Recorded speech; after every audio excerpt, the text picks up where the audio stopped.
عشق لەگەر شەهوەتە جایە شەهوەت لە عالەمی مادە و ناسووتە عشق لە عالەمی لاهوت و مەلەکوتە فەرقیان زۆرە بە یەکۆ ئەو کەسانێک کە لە عشقا دووچاری مەسائلی جنسی ئەبن ئەوانە بۆ ئیرزای ئەو دەرخاستی محەبەتە وازان ئەوە بۆ محەبەتەکەش نامێنێ خوا ئەو محەبەتە بۆیە ئەخاتە دڵی تۆ ڕۆژی حەول دێ حەقیقەتەکەی پەیاکەی کە عشقی خوایە واصل بێ بە عشقی خوا بزانی سووتیان چییە بریژیان چییە نەدانەت حاڵ سوورتە هیچ خام پس سخن کوتاه باید وەسەلام ئەو محەبەتانە تێ جێگە محەبەتەکەی خواگرە غەڵەتن بێ دەریان کەی ئەبێ دەریان کەی ئەفەڕائیتە من اتخذ إلهه هواه نانوارە بۆ ئەوانەی کە هەوا و ئارەزوی خۆیان کروتە معبودی خۆیان ئەمری هەوا نەفسانی دەریان کە ئێوانە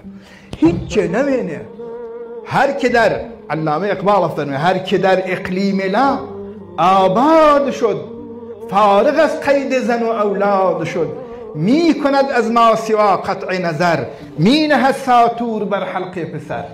اگر او محبوبه او یه پی خوش به که مناڵ سەر ببڕێ سەر چا تەنها کەسێ ئەتوانێ ئەوە بکە بگەیتە مقامی عشق ئیبراهیم عاشق بوو وەسڵ بوو تەواو بوو